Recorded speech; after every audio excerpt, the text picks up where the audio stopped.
Have you ever wondered why the news plays the same 5 stories again and again?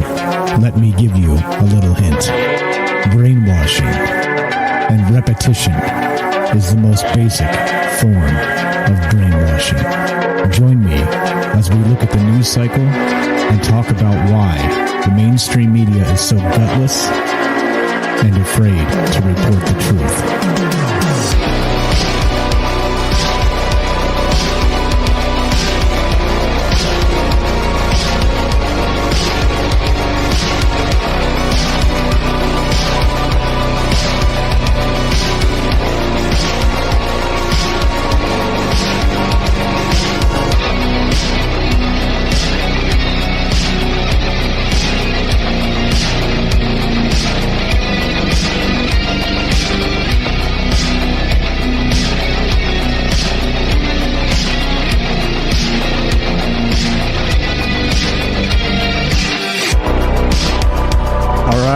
Happy Friday. Welcome to Troubled Minds News. I'm your host, Michael Strange, and this is a show where the news is the conspiracy. Because, of course, well, that's the way the world works, doesn't it? As we continue looking at news cycles and having a swell time talking about weird stuff in the universe, the news cycles here on Earth, unfortunately, continue to be garbage. Just to put it succinctly, garbage. And it's all political all the time, and if they can't culture war BS, the other stuff, division politic, well, then that's what... Yeah, that's why we do the show. To prove, clearly, there are important things happening out there that are not as political as everybody tries to make them. And, well, there you go. That's it. That's the deal. That's the dealio. That's why we do this, and that's the whole point of all of this. And if you want to be part of the show, you guys know the drill. You can be part of the show as part of the whole transparency process. I love to share my links where I got the information from, so you see I'm not making this stuff up. And also, you can call me at any time if you disagree or you want to correct something I said, or I'm not trying to be the arbiter of truth here, all right? So don't get me wrong. I understand that everybody out there is so stuck on being right, all right? I'm not. Like, if I have my sources wrong, or I misread something, or I, add additional context and that part is wrong, call me. Call me and tell me. Correct me. It's fine. I'm not going to get mad. And that's the deal, right? Like I always say, try and call Don Lemon or any of these other assholes. Not to put myself in the same category of those assholes, but I'm just saying, if you want to call me, you're welcome to call me and show feedback. Just say hi. Like I said, if we spend a little bit of time and actually end up, not getting to some of the things I did today, to, some of the articles, that's fine. I'd rather talk to you guys anyway. So there you go. Phone number is this, 702-957-1037. That's 702-957-1037. You can be on the show that way or join the Discord at troubledminds.org. I'm told that the actual Discord link on Troubled Minds finally expired. It's supposed to be an eternal link that never expires, but apparently it did, so I'll have to replace that. So the Troubled Minds Discord link will not work. So... well, let me get one right now and put it here, and this will work. Most of you guys are already on Discord anyway, but we have new people hopping here from time to time, so let's just do that. There you go. There's your Discord link. If you want to join the Discord, just click that, and you'll get a direct invite. Pop in and say hi, and meet the amazing people that are in the Discord. Okay, let's do some news, shall we? So there we go. Part of the transparency process. We covered that. We covered news and politicization of all of it. We covered the division politic, and the assholes in the media. I think that's probably a good start. Let's get to the news then, shall we? All right. Lots of stuff going on here. Lots of stuff. We've got, the date today being, of course, September 3rd, 2021. We're coming up on the 20th anniversary of 9/11, right? 9/11/2001 is when this happened. The original 9/11 World Trade Center attacks. I don't need to tell anybody what they are. Everybody knows this. And so here's the thing, right? This is from the New York Times, and linking it in the chat. As always, you guys can check it out and follow up on me to make sure I'm not making this stuff up. And another good thing about doing it this way too is I always pick fresh, really brand new breaking news stories. And so so when we do this is sort of a way to catalog those things and read some of it, and because a lot of times they'll change these articles, right? They get blowback for a way they worded something or this or that or the other thing. So sometimes we catch that on here, and by doing that, we kind of like lock it into what it was previously to them redacting or changing things. So again, sort of for posterity. So there's another kind of additional unintended value here. So yeah, there we go. All right, so we got this. Let's go to the New York Times. And the New York Times says this: Biden moves to declassify some documents related to September 11th. Oh, you don't say. So why on earth do they still have documents classified for that? I wonder. However, here we go. Making good on a campaign promise, President Biden directed the Justice Department and other federal agencies on Friday to oversee the review and declassification of documents related to the FBI's investigation into the September 11th, 2001 attacks. In an executive order, Mr. Biden instructed Attorney General Merrick B. Garland to publicly release the declassified documents over the next 6 months. Okay, weird, right? So, quote, when I ran for president, I made a commitment to ensuring transparency regarding the declassification of documents on the September 11th terrorist attacks on America, Mr. Biden said in a statement released before the 20th anniversary of the attacks next week. We must never forget the enduring pain of the families and the loved ones of the 2,977 innocent people who were killed during the worst terrorist attack in American history. And let's see. Okay. So anyway, for years, families of Americans of the September 11th attacks have pushed the federal government to reveal more information about any Saudi involvement in financing the attacks. Okay. Now this is the problem with all this. As we see, the issue here is that, my issue with this is, of course, they know what's going on. They know that the 20th anniversary of 9/11 is going to bring about a whole bunch. It's going to pick that scab, right? It's going to bring back the conspiracies. It's going to bring back the government was involved. Bush did this, all this other stuff. And I'm not saying that stuff is true, guys. Just I'm saying that's what's going to come back into the news cycles, come back into the zeitgeist, as it were. Now, what they're trying to do, of course, is they're trying to get ahead of this by saying, "Oh, look, we are transparent. Here's a bunch more documents." And isn't it widely known already that the Saudi government was basically behind this, that funded most of this, that most more than 2/3 of the attackers were actually Saudi nationals? Like, all this is already well known information. And so the problem here is that, yeah, no shit, Saudi Arabia screwed us hard, and no repercussions as far as we're aware. So there's some really, really bad stuff going on with this. And even if, let's say, the narrative is as the narrative is, and let's take it at face value and no conspiracies, just peel it away and say that what they tell us is true about 9/11. Fine, right? Fine. But if all of that is true, then Saudi Arabia did this. And so what are they protecting? Is it really about the oil? So how many more things like this will they happen for decent oil prices? Like, why wouldn't we just absolutely just cut them out and never buy oil from them again, right? Things like this.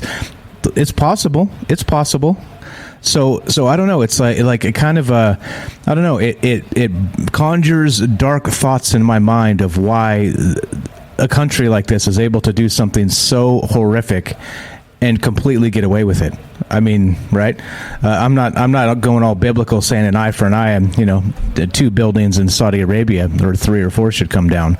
But I'm just saying that, like, how come our government basically brushed off the fact that they were largely involved in this and probably mostly fully responsible? That's the dark part to me. It makes me wonder. You think if Iran did this, they'd get away with that shit? No freaking way. We'd have tanks and shit over there faster than you could say WTF. So this is what I'm saying. It's like, so if Saudi Arabia is supposed to be an ally, quote ally, then why are they protecting them when they do shit like this to us? Because clearly, like I said, as far as the basic evidence looks, Saudi Arabia was responsible. Like I said, I don't know. So anyway, this is the way this is. I don't know. I don't have the answers. You guys know me. I'm not the answers guy. I'm not trying to convince you of anything. But what I am saying is, if this is like a PR move, they're trying to get ahead of this and say, here's some documents, and here you go.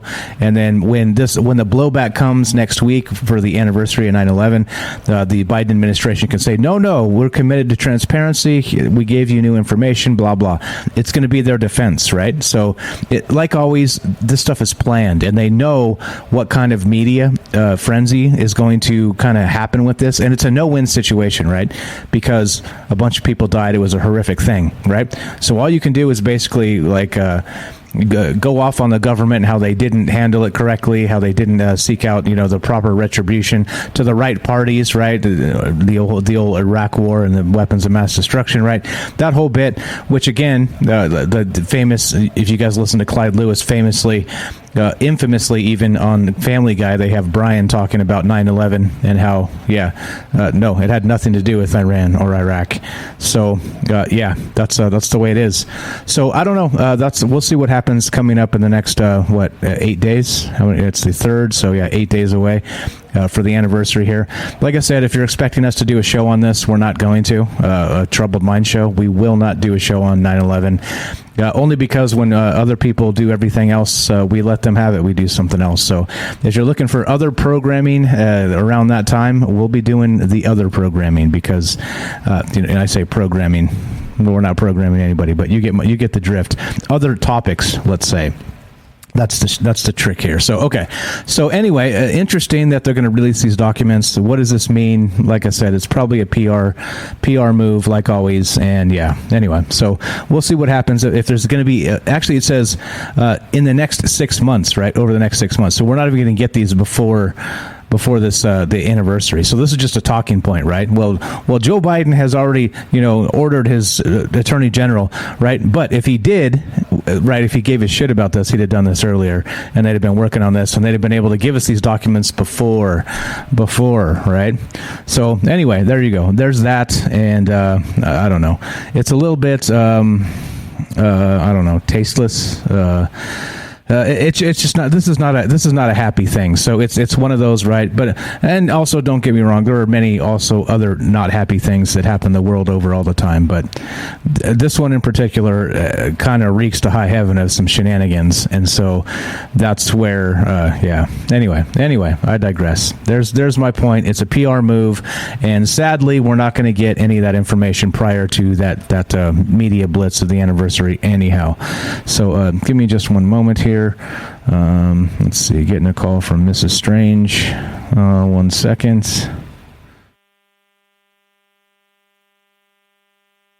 All right, one moment. Thank you for being patient. All right.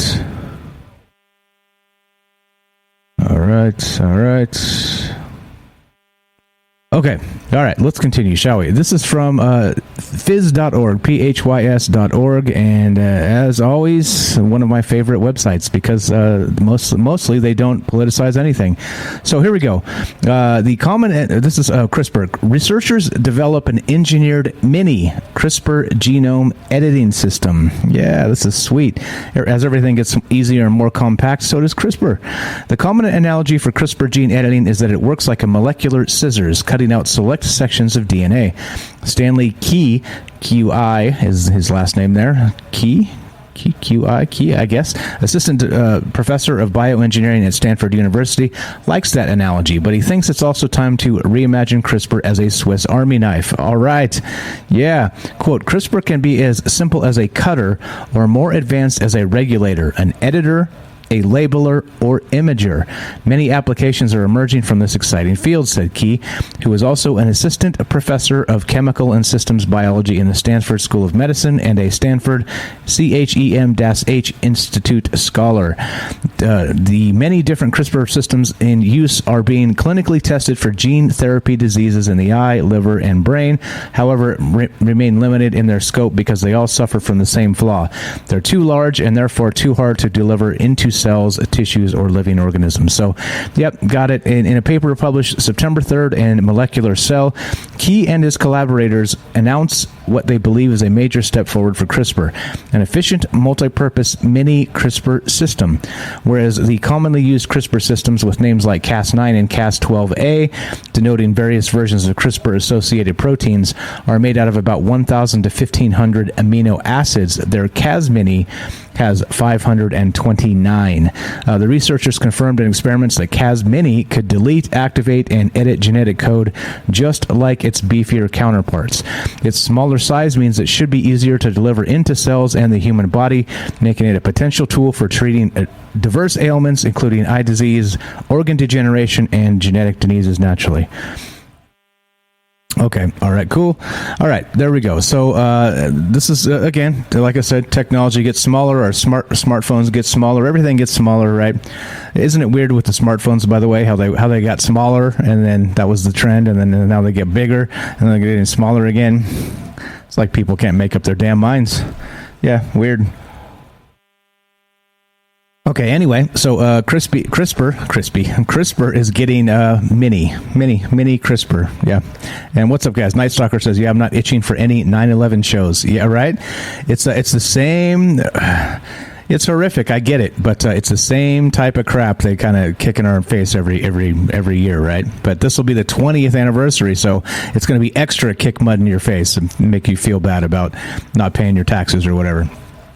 Which I do, by the way, in full, and I'm very furious about it. Don't get me started on that. But okay, what's up? We got J40s. We got, who else is out there? What's up? James, Night Stalker. Who did I miss? What's up, guys? Thanks for showing up. All right, here we go. Let's keep on trucking. Mini CRISPR is doing its thing. And where we at time-wise? 2-5. Do the quick, dirty math. All right. A quick word from our sponsor. Are you digging the show? If so, you can support us quite easily and at no additional cost to you if you already have an Amazon Prime account. Since we stream on Twitch every day, all you have to do is link your Amazon Prime account to your Twitch account, and they give you free games on a monthly basis for your personal use, and also a bonus $5 a month to send to your favorite streamer as a way to bring more people to Twitch. And all you have to do is sync up the two accounts and click subscribe. Thanks for considering us. All right, let us continue, shall we? Let's go to this. This is from sciencenews.org, and this one's pretty hot. This is again some of the stuff that's happening out there in the world, in the universe, as it were. That's amazing stuff that we're starting to see more and more of this. And yeah, so this is astronomers may have seen a star gulp down a black hole and explode. Right. If that isn't like Hollywood awesome, I don't know what is. Why aren't they making a movie about this? This is pretty amazing. For the first time, astronomers have captured solid evidence of a rare double cosmic cannibalism, a star swallowing a compact object such as a black hole or neutron star. In turn, that object gobbled the star's core, causing it to explode and leave behind only a black hole. Boom. Is this how black holes happen? Yeah, maybe. The first hints of the gruesome event described in the September 3rd Science came from a very large array, VLA, radio telescope consisting of 27 enormous dishes in the New Mexican desert near Socorro. During the observatory scans of the night sky in 2017, a burst of radio energy as bright as the brightest exploding star or supernova, as seen from Earth, appeared in a dwarf star-forming galaxy approximately 500 million light-years away. Quote, we thought, whoa, this is interesting, says Dylan Dong, an astronomer at Caltech. Hey, Dylan Dong, what's going on?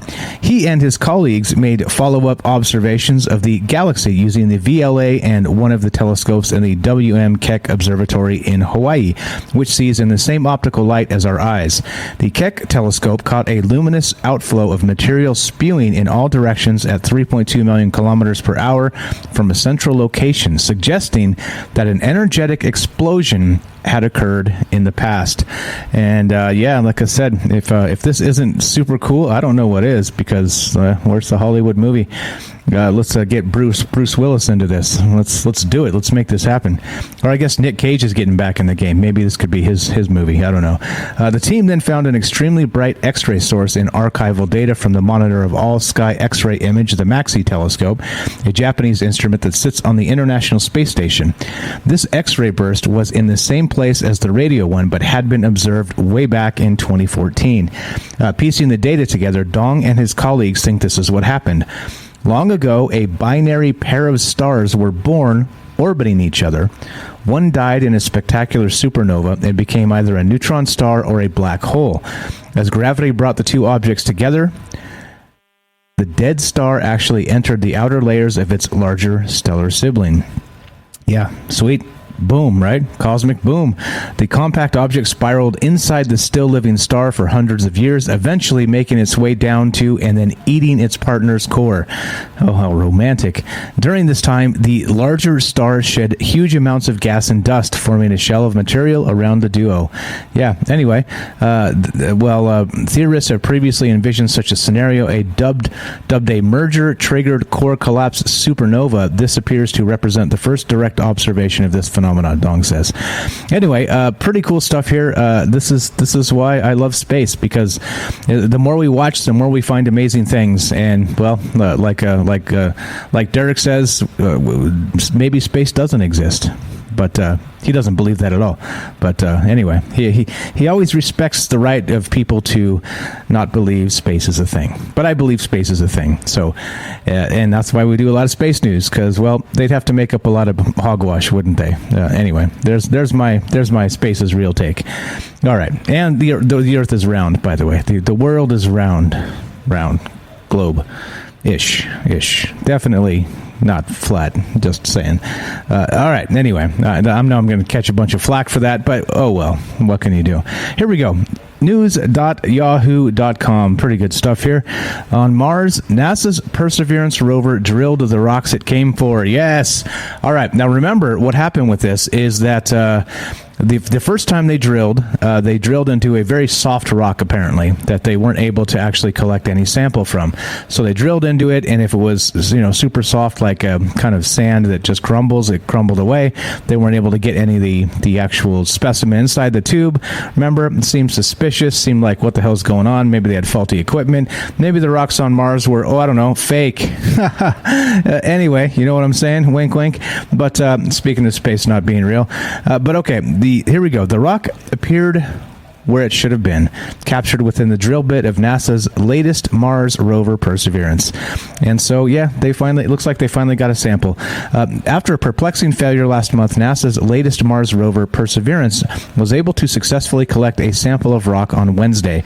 The rover took pictures of the rock in the tube and sent the images to Earth so that mission managers could be sure they had not come up empty again. The rock was there.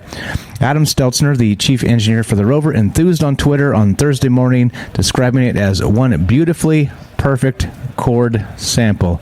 All right. Yeah, they did it, guys. Yeah, we got a rock sample from Mars. So the doomsday movie that's going to happen 10 years from now when they return those samples, it's in motion. Here we go. Holding the tube vertically, Perseverance shook the tube, held vertically with the opening on top. 5 shakes lasting 1 second each were to help the rock core settle further down into the collection tube. In subsequent photographs, the core could no longer be seen. Had it disappeared? Was Mars messing with us? Uh-oh. Do we have another one disappear? Oh, boy. Later in the day, on Thursday, NASA said in a news release that the mission team remained confident the rock was still in the collection tube, hidden in shadows. Oh, shit. Here we go. This thing actually disappeared, didn't it? We got two disappearing? Yeah, come on. Rock samples? Are we kidding? It's obscured by shadows. Right. That's what I'm saying. But NASA said the rover would take more pictures when the lighting was better before sealing the tube and putting it away in its belly. Quote, "We did what we came to do," Jennifer Trosper, the project manager for the mission said in the news release. We will work through this small hiccup with the lighting conditions in the images and remain encouraged that there is a sample in this tube. All right, so there we go. Are we 0 for 2? Do we do two drill samples and got absolutely nothing? That's crazy, right? That's absolutely crazy. So I don't know. You tell me what's going on with this. Are the Mars rocks all super crumbly and you can't get any sort of samples from any of them? Which would be bizarre, wouldn't it? That would be odd. It would almost seem like a stage, like a Hollywood stage, and the rocks aren't real, if you know what I'm saying. Oh boy, I'm not claiming that. I'm just saying. Okay. Anyway, so I guess this is the second shot. The first one, they got absolutely no sample. Now they tried it again, and well, they're saying there is a sample. They just can't see it because it's obscured in shadow. I guess we'll see once the sun comes out.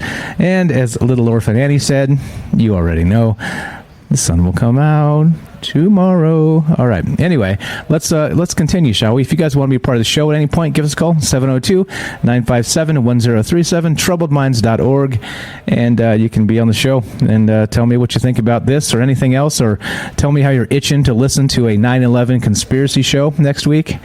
I'm not. I'm definitely not interested at all. Yeah. I'd rather talk about any of this stuff, any of this right here. Yes, James is right. Yes, we can have our own ideas. Absolutely. Yes, sir. 100%. You're allowed. And I'll still like you if your idea is different than mine. How about that? All right. So there we go. So the mystery on Mars deepens, the plot thickens. Dun, dun, dun. And yeah, so they have no idea if they got this rock sample or not. They say yes, but it does not show in the photographs. So yeah, there it is. All right, so let's continue, shall we? This is from tomshardware.com, and yes, this is a little bit strange. Definitely strange. Let's go to this. This is from, U.S. National Security Agency issues update on quantum-resistant encryption. Uh-oh. We're talking about quantum computers now. And so quantum computers, of course, if you remember those old brute force techniques where you could just, plug in the thing and it'll just keep trying to log in with all the different strings, just boom, boom, keep, log in with new guesses of the passwords. Of course, it takes a password list first, and then it goes to some random stuff, and eventually they'll crack through, right? It may take some time, but they'll get in. Well, imagine how fast a quantum computer could crack passwords.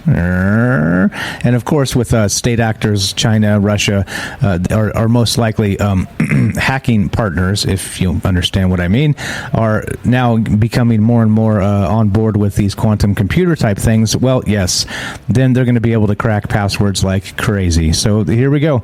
Preparing for a quantum computing future and the new national security challenges. Yeah. You think hackings are bad now? Well, wait till they start doing it with quantum computers. The U.S. National Security Agency has issued a FAQ PDF titled Quantum Computing and Post-Quantum Cryptography FAQs, where the agency explores the potential implications for national security following the likely arrival of a brave new world. Beyond the classical computing sphere. As the race for quantum computing accelerates with a myriad of players attempting to achieve quantum supremacy through various exotic scientific investigation routes, the NSA document explores the potential security concerns arising from the prospective creation of a cryptographically relevant quantum computer. Oh, burn. Now, that's what we're talking, right? That's what we're talking about. If we get a quantum computer finely tuned to be a hacking machine, good game security, right? GG, nice work.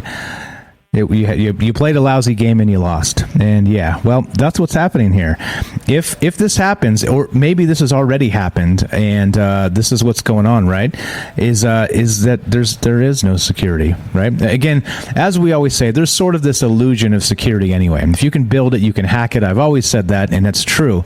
However, now this becomes child's play. If you're going to hack something, you don't even need hackers anymore. You've got this state-of-the-art quantum computer that's built for cryptology. Is that what it's called? Yeah, cryptology, cryptography. I don't know. Anyway, whatever. It can crack the shit out of some things. That's what I'm going to say. I'm going to stick to that. So, all right. So a QC, the cryptographically relevant quantum computer, is the advent of a quantum-based supercomputer that is powerful enough to break current classical computing design encryption schemes. And while these schemes, are virtually impossible to crack with current or even future supercomputers, a quantum computer doesn't play by the same rules due to the nature of the beast and the superposition states available to its computing unit, the qubit, Q-U-I-B-I-T. Shall we find out what Microsoft Mike has to say about how you pronounce the Q-U-B-I-T? Anybody got a bet? Qubit? I have no idea. Let's find out. Rules due to the nature of the beast and the superposition states available to its computing unit, the qubit. The qubit. I was wrong on all accounts. The qubit. That's an adorable little term. With the race for quantum computing featuring major private and state players, it's not just the expected $26 billion value of the quantum computing sphere by 2030 that worry security experts, but the possibility of quantum systems falling into the hands of rogue entities. Rogue entities. There we go. Yep. So we need only look to the history of hacks in the blockchain sphere to see that there is an economic incentive. If there's an economic incentive, there are hacks, and data is expected to become the number one economic source in a perhaps not so distant future. So there we go. I have no idea what's happening with this other than, well, maybe this is already happening, right? Maybe this is already happening. What's up, Robert? Thanks for resubbing to the channel. And yeah, Microsoft Strange is back in the house, pronouncing hard words for me. Qubit, as it were. That's different from the, what's the biblical term of the measurement of Noah's Ark, or the Ark of the Covenant, I mean. Anyway, so I digress. So I don't know. This is here's your future. Here's your quantum computer future where it cracks the shit out of everything, and well, security is gone. So I think that's the thing, right? So if this beast, skeleton key, as it were, to all encryption comes online, or already has, yeah, well, we're screwed. We thought we had the illusion of security. Well, no longer.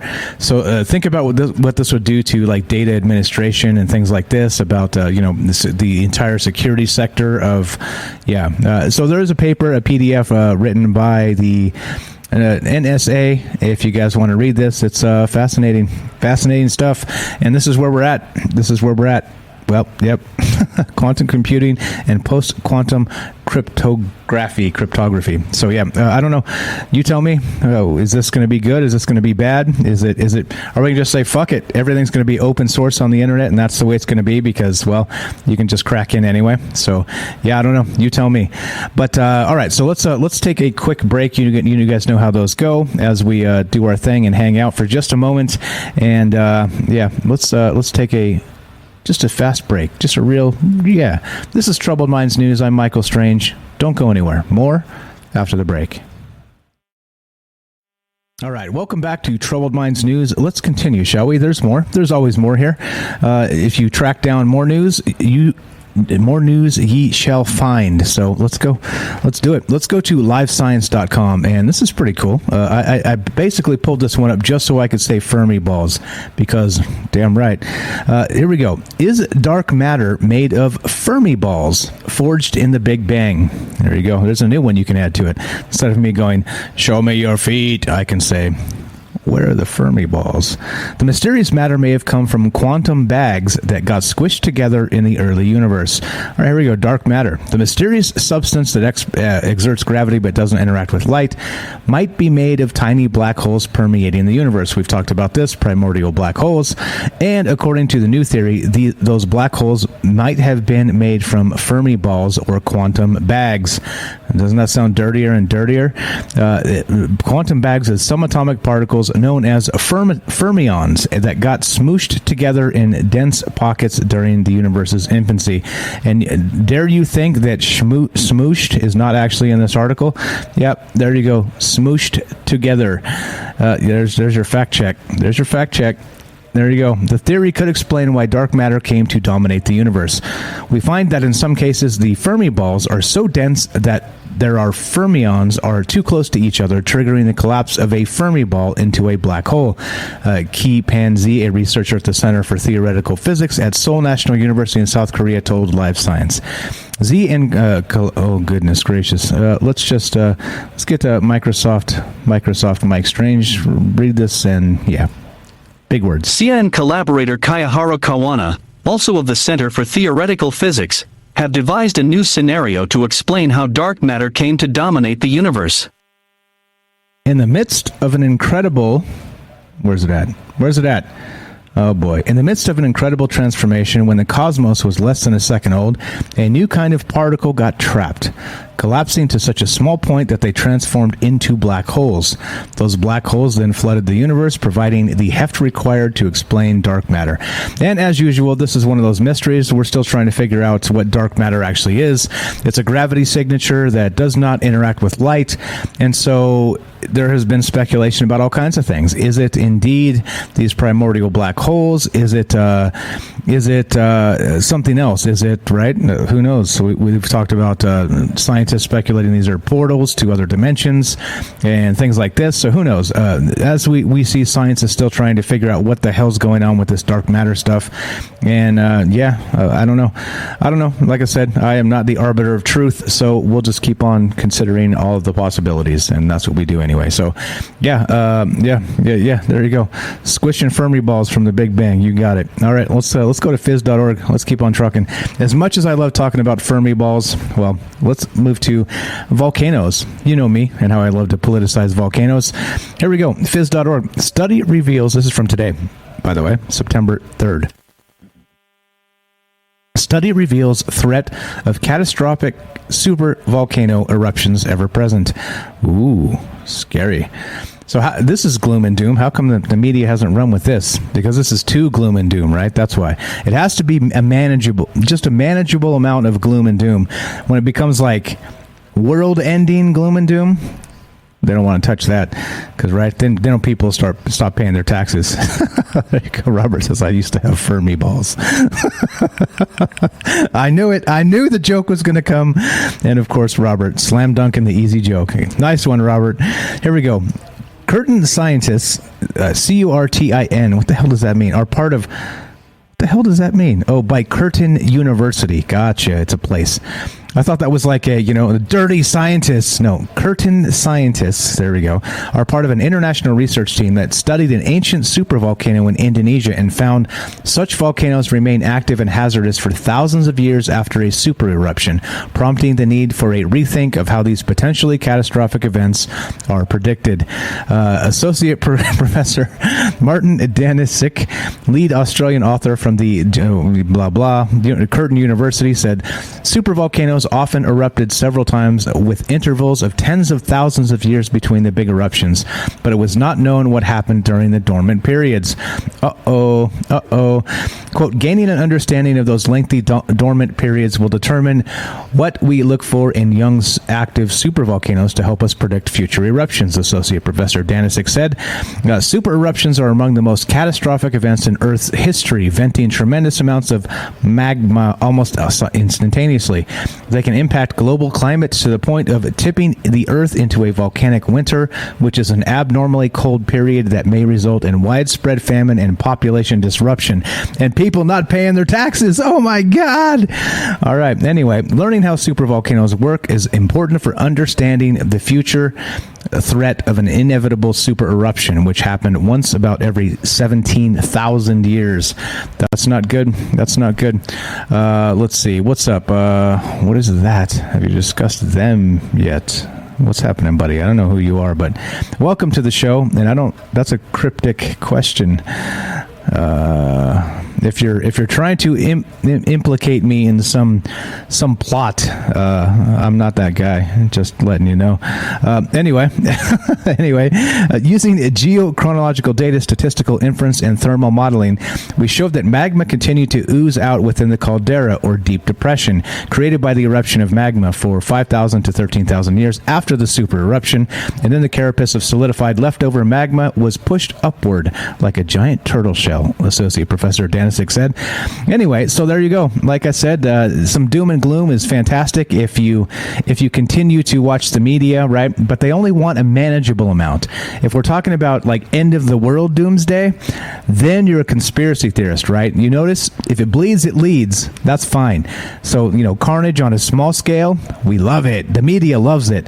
Carnage on a worldwide scale, catastrophe worldwide, no, not so much. They don't love it. Like Night Stalker says, volcanoes don't sell prescriptions, and he's absolutely right. Absolutely right. And Robert says Yellowstone keeps threatening a super eruption, and you are correct. And not only that, it's a little bit strange because some of those, there's been some thermal changes over there too that have been, reliable as old faithful, as they say. And some of these geysers and stuff have been sputtering out or changing their schedules. So if that's something, well, I don't know what to tell you because it might be something. Let's go to this website, Bored Panda. Bored Panda. Person deconstructs the size of the universe so well, and this is why right here. This is another reason why the media does not like global catastrophe, because unless you can politicize it, because think about it, the only global catastrophe that gets any kind of play in the media is climate change. Dun dun dun, right? Because they can politicize it. They're like, the Green New Deal, spend more money, make the things, burn down all the buildings and rebuild them in our future vision of dystopia. Yay! That's how they do it. Check this out. Person deconstructs the size of the universe so well, it makes people question if their existence even matters. Oh, I see. So, are you telling me that our lives are so tiny and insignificant in comparison to the size of the the size of the universe, that we are, well, just humans after all? Yeah, right? You mean that our ego is, well, not as large as our ego would suggest it to be? Weird, right? Figure that out. So anyway, this is more of a one of those sort of examples why things like this don't actually hit the media, because this is the largest fear of the powers that be. All right, is that when people realize how trivial all the things are that they're trying to make us believe, that's when revolution happens. And of course, I mean a peaceful revolution of the mind. That's when it happens, when people start changing the paradigm of things they believe. And this, right, is a perfect example. Person deconstructs the size of the universe so well it makes other people question if their existence even matters. So a couple things here is this, right? There's this, meaning that it's twofold. One, the media won't touch something like this because this is the reason why they say they won't tell us about aliens, right? They won't tell us what happened at Roswell because of things like this. People will, as the term goes, lost to their religion, right? The old Southern term from that REM song, Losing My Religion, same sort of thing. People will lose their shit and stop participating in society as good little worker bees. And this is exactly it. So that's number one here, is why the media won't touch many stories. Like, that's the thing, right? We'll touch that stuff and talk about it. Hey, if we get hit by a blast from a magnetar, we're toast, guys. It's a wrap. Good game, Earth, probably forever. Maybe no humans ever again, right? That's the thing. Let's see. Cool. Yeah, do it, Derek. Thanks for hanging out with us, man.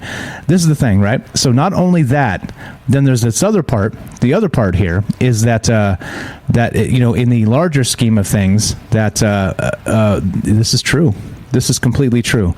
That right? I mean, our things are trivial. The Earth stuff is trivial. So anyway, just as an example of this and why we talk about these things is because there are larger implications to many things. However, right, we should think about them. We should consider them as part of being human. Existential threats to our existence, not stuff like this. Not meaning stuff like what the media tries to tell us, right? Which is, of course, all the things. I don't need to tell you. Just turn on the news, any news, and just watch it, and you'll see, oh, no, this thing is the other thing. Oh, my God, it's the end of the world, right? They want you to believe the end of the world about small things, but they don't want you to believe the end of the world is possible regarding big things. You see the dynamic? Yeah, that's what I'm talking about. All right, let's continue, shall we? This is from, let's trim out the tracking. This is from ABC News, and here we go.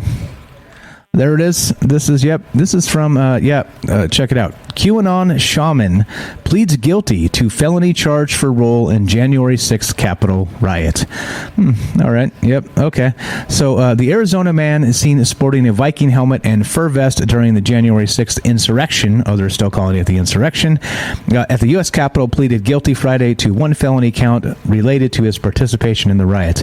Jacob Chansley, the self-proclaimed QAnon shaman who entered the Senate chamber and left an ominous note on a desk for then Vice President Mike Pence, pleaded guilty to unlawfully obstructing an official proceeding, the most serious charge in the government's indictment against him. Listen to this. Unlawfully obstructing an official proceeding. Sounds like a terrorist, doesn't it? Right? Sounds like a terrorist. And the most serious charge in the government's indictment against him. Unlawfully obstructing an official proceeding. Weird, no? Yeah. Yeah. Really? That's like what? We're 8 months into this, and this is all we got on like the most like. If they're going to throw the book at anybody, it's going to be the QAnon shaman, right? And as we pointed out previously, this guy has actual like mental health issues, right? I mean, like I said, no shit, like clearly. So you notice again the hypocrisy of the media. If they can politicize it, they'll shit all over somebody with mental health issues. If it's one of their own, they will defend them like crazy and say, "Oh, how dare you go after somebody with mental health issues?" But clearly, this guy had some mental health issues. Okay, that's just the way it is. So which is it? Do we shit on people with mental health issues because we can politicize it, or do we say maybe we shouldn't do that because this person's struggling with a lot of things anyway, right? You see? Which is it? Clearly the answer is obvious, but, well, that's not the way our media works, is it? So, yeah, fuck off, media people. You guys are a bunch of dirty bastards. Leave the guy alone. He's get him on the meds he needs, and, hopefully he can get back to a normal life here. But clearly, right? I mean, just look at the picture. You've all seen the pictures, right? They politicize the shit out of this guy. How dare he, right? How dare he? But also mental health, by the way. Prosecutors argued he posed a danger to the public given his actions on January 6th, noting that he was among the first 30 members of the pro-Trump mob to enter the building and that he carried an American flag tied to a pole with a sharp object at the tip. There it is. He had a sharp pole, guys. He was going to take over the government with a stick. How dare he? Which the government characterized as a dangerous weapon. Yep. Upon entering the Senate chamber, Chansley could be seen in videos calling on other rioters to join him up on the dais where Pence was previously residing over the counting of the Electoral College vote. Well, there you go. You see the stick? Yeah, it's got an American flag on it, by the way. Definitely. Yeah, there you go. And Rohan, what's up, buddy, says, and sporting hammer and sickle, right? Maybe. I don't know. But there's your dangerous weapon, guys. Like I said, all that stuff is just grotesque. How they've moved on this, like literally to use it as another example of why people are dangerous. And they have noticed they've moved from international terrorists being the thing we should watch out for to, of course, domestic terrorists, white supremacists, right? Things like this. The boogeyman changes, and guess what happens? And this is what I'm telling you guys. This is what I keep saying. If you continue to feed power to a centralized power to a federal government, what do you think is going to happen? Eventually, they will turn on the people because the people will start to go, hey, we don't like you having all that power. It isn't right. It's not part of what the Constitution says. A constitutional republic is not a dictatorship. Centralized power should not continue to go to the executive branch. Stop this, right? But the second you say that, you're challenging their power base. And as it grows, the people that are in dissent become more the enemy, and you see what happens. It turns in on itself, right? right? It's a basic premise. It's basic. You don't even have to think too hard to actually come to that conclusion. But some people are like cheering the fact that they're making these people, the people that showed up, again, they shouldn't have cracked into the Capitol, all right? Don't get me wrong. I'm not defending that. But they're turning those people into terrorists. And by proxy, anybody who believes in the movement that they were going there talking about, right? I'm telling you, like, this is what happens. This is what happens. And this is why we can't care about lefty-righty paradigms. We have to cut to the chase and say, nope, too much power to the executive branch is bad. We reject it.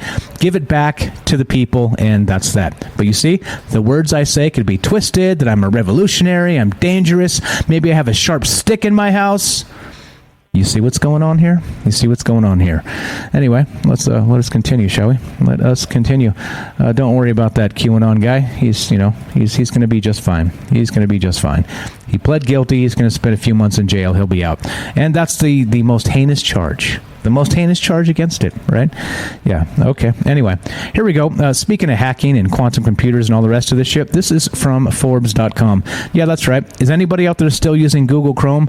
Well, stop. Just stop it right now. Delete that shit and use anything else, all right? Anything else is better than Google Chrome at this point. Because, yeah, that's right. Once again, yeah, this is yesterday, Google issues warning for 2 billion Chrome users. Again, this happens like 3 times a damn week. Like, what the hell's going on with Google Chrome? Yeah, Google Chrome has well over 2 billion users worldwide, and it not only dominates the web browser market, its Chromium runs numerous browser alternatives, all of which makes Chrome the #1 target for hackers, and now Google has issued its 5th urgent upgrade warning in 2 months. 5th in 2 months. Hey. Relax, all right? Hang on, we're almost done. Oh, sorry, she's watchdogging. See? Told you. Dog, Second Amendment. You don't need no fancy alarm systems. All right, anyway, here we go. In a new blog post, Google has revealed 5 new high-rated security threats have been discovered in Chrome, and vulnerabilities impact Chrome users on all major operating systems, Windows, Mac OS, and Linux. Yeah, as is a standard practice, Google is giving little away about the flaws. This strategy is to limit the spread of these vulnerabilities to hackers and buy time for users to protect themselves. As a result, this is all Chrome users have to go on right now. This nice list of, this is heinous stuff, and they're coming to get you. Stop using Chrome, guys, please. If you do anything today from this news, from this Troubled Minds news, stop using Chrome. Migrate everything over to some other thing like the Brave browser or something, please. Just stop using that shit. It's not good. It's Google used to be do no evil. Now they're like gobble up all the data, and they're using Chrome in a nefarious way to do that. And so, of course, everybody's targeting it. And yeah, here we go. So that's what I'm talking about. That's what's up. Where are we at time-wise? I think we're good. All right, so we have time for you if you guys want to be part of the show. 702-957-1037, troubledminds.org. Click the Discord link. That's probably broken, but I'll give you a new Discord link right here in the chat. So if you want to join the Discord and come say hi, we got lots of people. You remember, actually, back in the day when 40s AM here popped in and said, hey, you want to do an interview with my friend Johnny Now?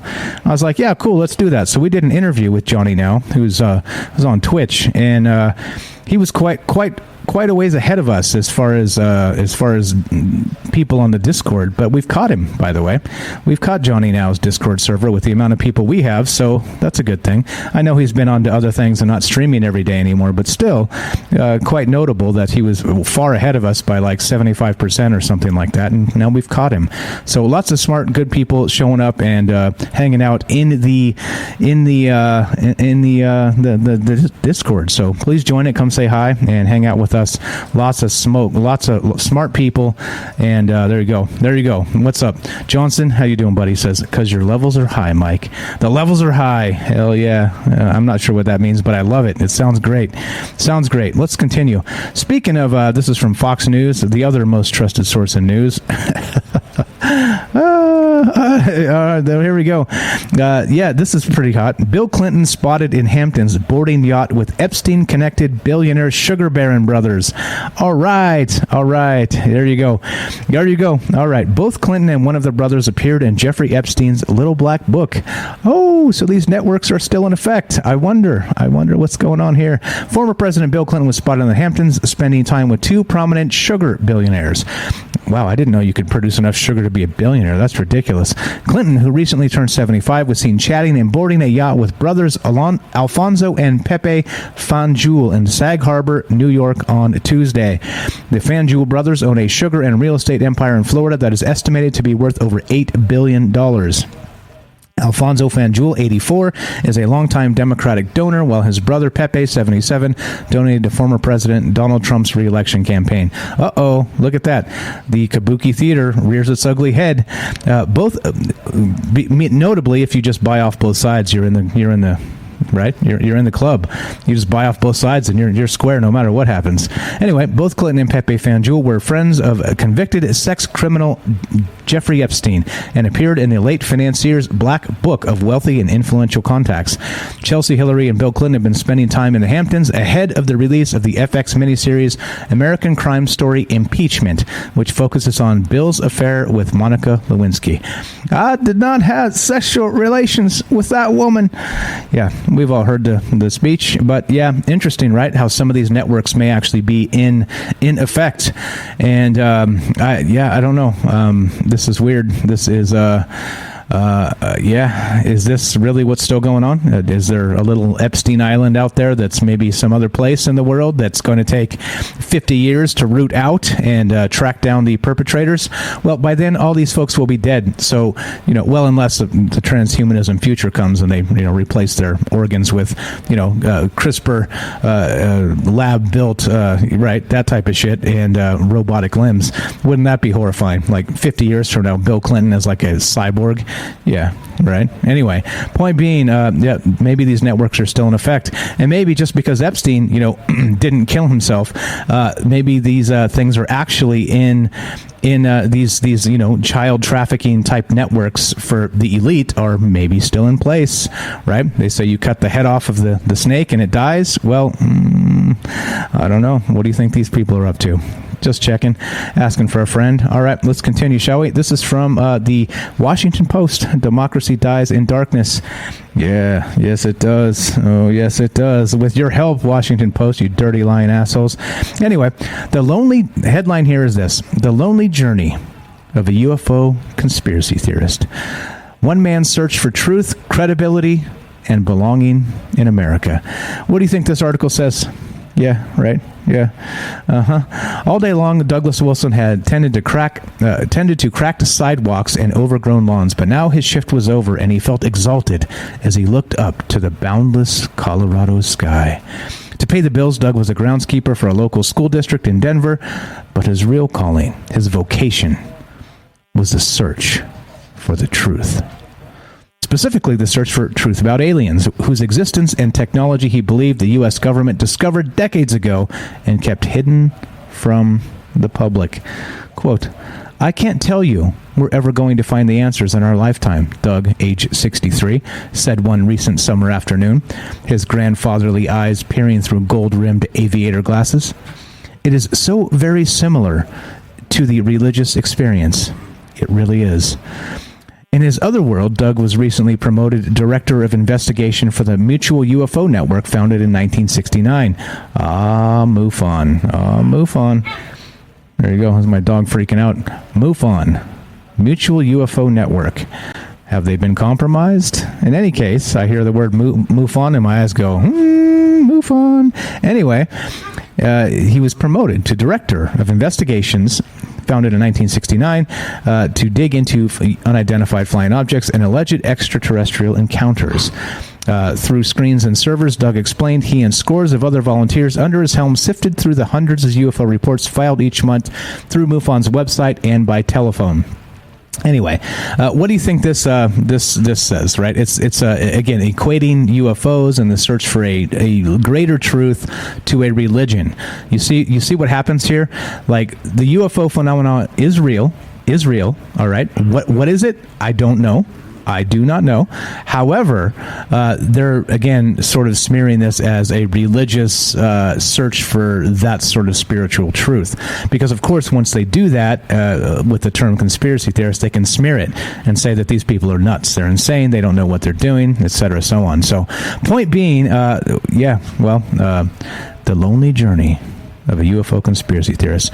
Check it out if you want to read it. We used the Dwayne Dibley trick to get this article because it's locked down by the Washington Post because, well, they're assholes. But anyway, point being, this is journalism today, right?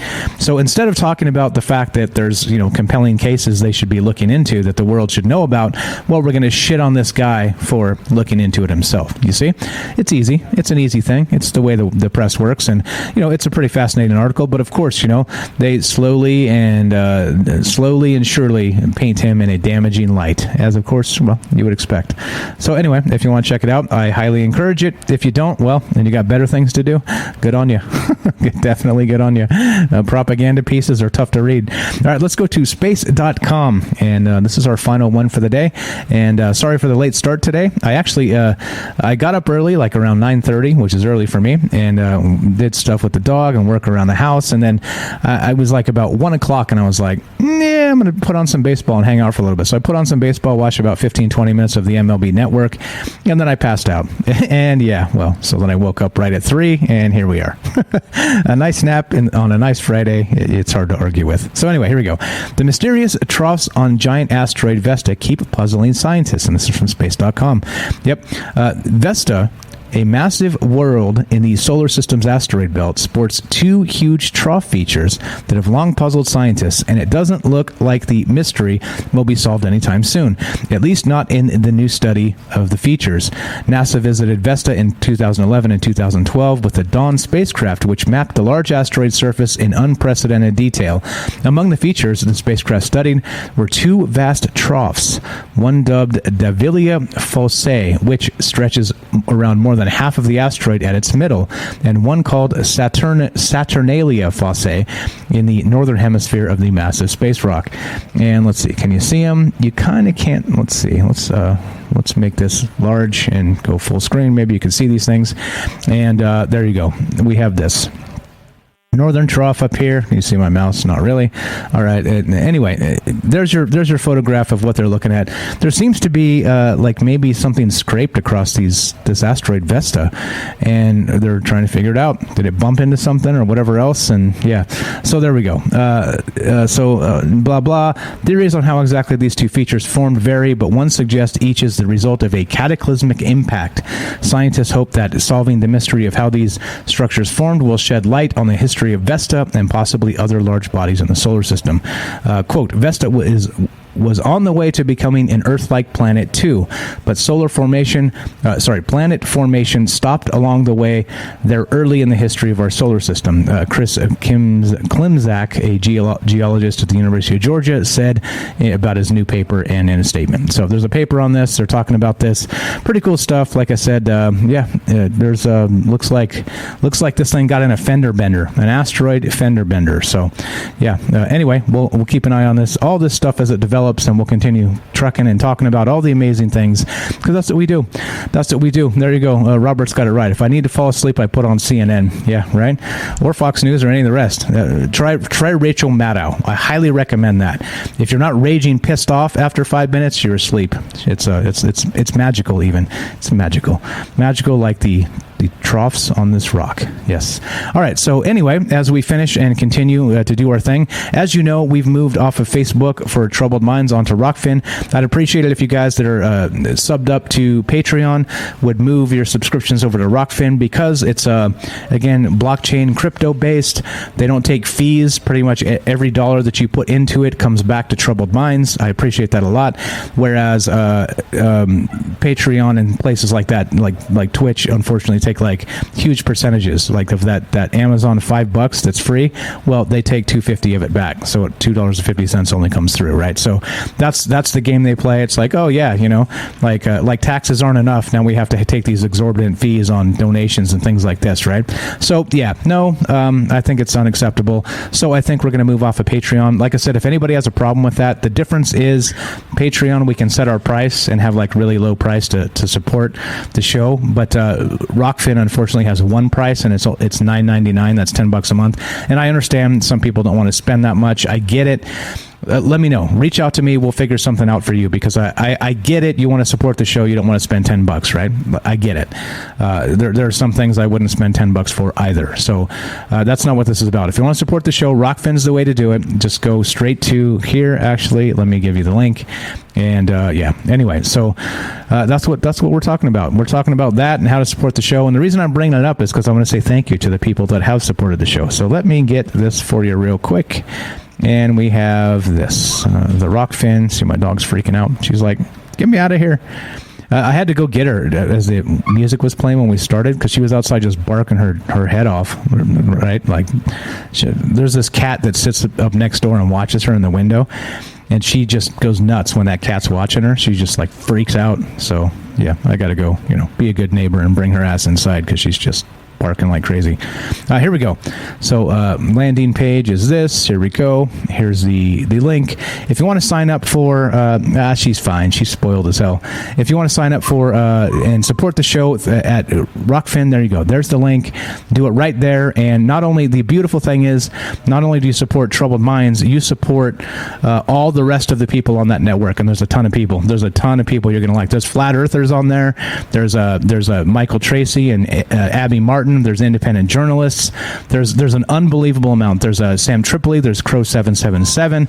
There's a bunch of conspiracy stuff up there. There's a bunch of actual real journalists up there, and not the lefty righty. There is some lefty righty crap too, but you can avoid it because you know exactly what it is. You just spot it, and there you go. So Robert has it right. For $10 a month, I get tons and tons of content. It's like Rockfin is giving it away, and that's exactly right. So if you want to, the value you can't beat, because it's not just all of Troubled Minds stuff, which is going to go up there, by the way. I'm in the process of moving all the archives from YouTube over there. So if you're going to support the show and you want to watch all our old shows, you'll get them on Rockfin. So that's coming. I'm going to put all the podcasts up there commercial free as well. All that's coming. It takes work because I got to download, upload, and move shit around, but it's coming. So if you want to support the show, that's the way I suggest. Rockfin, right there, .com/creator/troubled minds. Like I said, if it's $10 a month is too much and you want another way, contact me. We'll work something out. If we need to leave Patreon open for that, we'll do that. Okay, so anyway, there we go. That's the way to do it, and I bring it up because I'm telling you that thank you to the people that have subbed up to the channel. So let's do that. Let's pull up that list, and let's talk about what tomorrow brings. Tomorrow brings Saturday, and Saturday, well, is the weekend, and is usually a happy time for most folks. So yeah, that's the deal. That's what tomorrow brings. And let's see, hold on, there it is. There's the list. Okay, so as we finish, yes, thank you. You too as well. Have a great weekend, my friend. And we're going to do this. We're going to play this music and do the outro. As you know, Troubled Minds goes Monday through Thursday, 7 p.m. Pacific. So we will be back on Monday at 3 to do this show again, and then 7 p.m. to do the Troubled Minds show on Monday night. So there we go. Pay attention to the podcast feed if you want to support the show as well. There are some ads cooked into that. It's not super obtrusive. It's like I said, every 25 minutes or so you get like 90 seconds of ads. It's not that bad. So, but I do get paid like 4 cents every time you do. So all these things add up. So if you want to support the show, don't want to kick any money in, but like listening to it, listen to the archives on the podcast feed, and get a few cents as a result. So there's some ways to do this, right? There's some ways to help out even if you don't want to spend money and you enjoy the show. It's a win for us as Troubled Minds, as growing as a network, and us and everybody together. And it's also a win for you because, well, you get free content. So there you go. All right, so let's do this. We're going to play this thing and get the hell out of here. Yep. Thank you to Twitch subs. My good friend AJ Dare, who's also, like I said, the silent partner of Troubled Minds. All of the music that you hear, all the bumper music, this we're playing right now, this is all AJ Dare.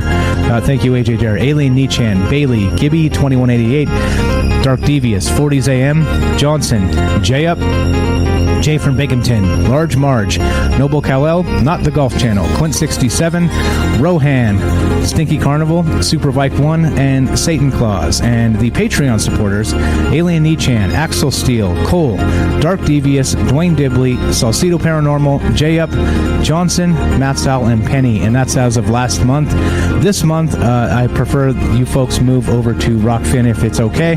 If it's not, like I said, contact me. We'll work something out. So there we go. And also, we have Sherry, who's subbed up to Rockfin. Robert, of course. We have AJ Dare, who just subbed up. And we also have, who did I miss? There's somebody else there. Something else. I can't remember. Anyway, so sorry about that. I'll have the exact list set up. Come on, come to me. James. Yes, James. I knew it. James was the one. He just subbed up. So it was Sherry first, James second, AJ Dare just subbed up again. Like I said, AJ Dare has been very, very kind to us, guys. Okay, so let's get the hell out of here. Have a fantastic weekend. Thank you for listening. Thanks for supporting the show. Spread the word and keep doing what you do. Keep trying to be you. Don't let the media beat you down. Don't let the doom crap get to you. Stay positive. Keep your chin up. And we'll talk to you soon. Have a fantastic weekend, guys. Thanks again for everything. Appreciate it a lot.